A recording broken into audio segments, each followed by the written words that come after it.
Hey guys, welcome back to my channel. So today I will show you how to find the limit. When s approaches to number 0, call here e to the power of number 0, we have number 1.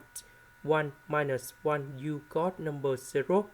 This one, you got number 0. So that means we have 0 over 0.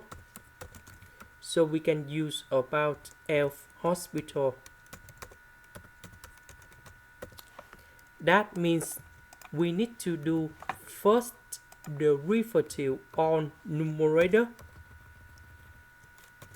and the denominator.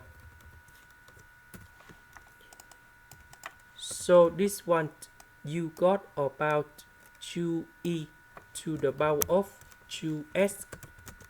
This one that is about the constant, so you got number 0.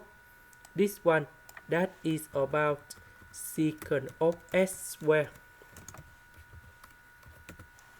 Later that we can put number 0 cone here and here.